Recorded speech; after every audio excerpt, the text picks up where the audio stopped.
Hello bachcho. Let us read this given question. So the given question says that consider a fission reaction.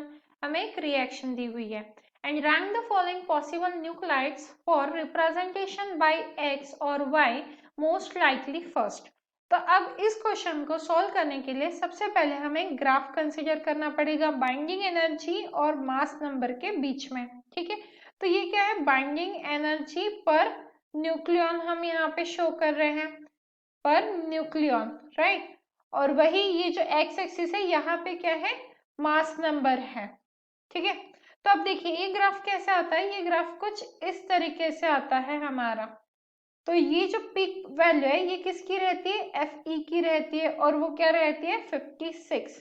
ठीक है, तो अब जो 56 के मोस्ट क्लोज मिलेगा वो क्या रहेगा हमारा, मोस्ट लाइकली रहेगा फर्स्ट, जो हमें यहाँ पे इनको अरेंज करना है. तो अब आप इक्वेशन को देखो, क्या है ये x plus y is equal to twice n है.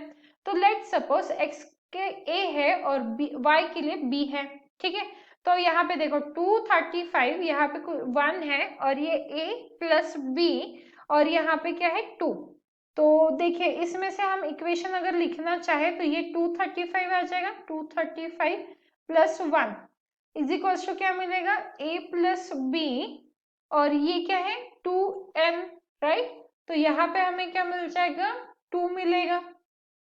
अब इसे अगर हम सॉल्व करेंगे तो हमें आंसर क्या मिलेगा, a प्लस है, तो a प्लस b की वैल्यू क्या मिल जाएगी हमें, ये हो जाएगा 236 और ये -2, मतलब कितना आ गया हमारे पास 234. मतलब अब हमें एक ऐसा कॉम्बिनेशन ढूंढना है जिसमें a प्लस बी की वैल्यू क्या मिले, हमें 234 मिले. तो एक एक करके हम चेक करते हैं. अब सबसे पहले यहाँ पे a चेक करेंगे, ठीक है, देन b चेक कर लेते हैं और यहाँ पे हम c चेक कर लेंगे, देन इसके बाद d, फिर रहेगा हमारा a. तो इस तरीके से हम चेक करते हैं एक एक ऑप्शन.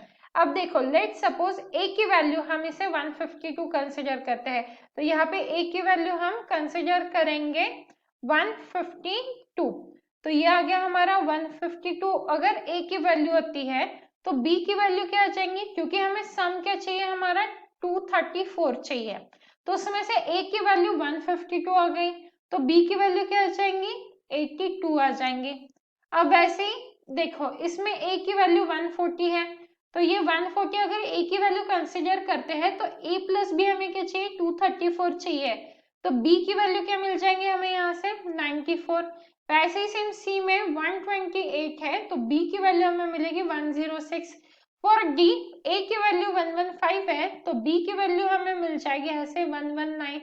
एंड फॉर e देखो यहाँ पे अगर a की वैल्यू 105 कंसिडर करते हैं तो b की वैल्यू क्या मिलेगी 129. अब टोटल करके देखिए 234 मिलेगा. इस इक्वेशन का यूज करते हुए हमने a और b की वैल्यूज हमने एक एक्सपेरिमेंटल वे में फाइंड आउट की है. अब जो 56 के मोस्ट क्लोजली दिख रहा है वो क्या रहेगा हमारा, मोस्ट लाइकली रहेगा. तो इसे हम अरेंज करेंगे. देखिए 56 के सबसे क्लोज कितने हैं 82, तो ये आ गया फर्स्ट पे. देन सेकंड पे आ जाएगा, ये 94 है तो ये सेकंड पे आएगा. अब देखिए थर्ड पे कौन आएगा, यहाँ पे 105 दिख रहा है यहाँ पे, तो थर्ड पे कौन आ जाएगा, ये आ गया. फोर्थ पे कौन आ गया, 105 से बड़ा कौन है 106, तो ये आ गया फोर्थ पे. एंड बचा हुआ हमारा आ जाएगा फिफ्थ पे. तो इफ अगर हम इसे अरेंज करना चाहे तो हमारी अरेंजमेंट किस तरीके से आएगी, पहले आएगा 152 एंड डी, देन इसके बाद आएगा 140 आई, देन आ जाएगा 105 एम ओ, देन आएगा 128 आई एन एंड देन आ जाएगा 115 P D. So in this way हम इन्हें अरेंज कर सकते हैं in a most likely way. So this is the final answer of this question and I hope you understood it well. All the best.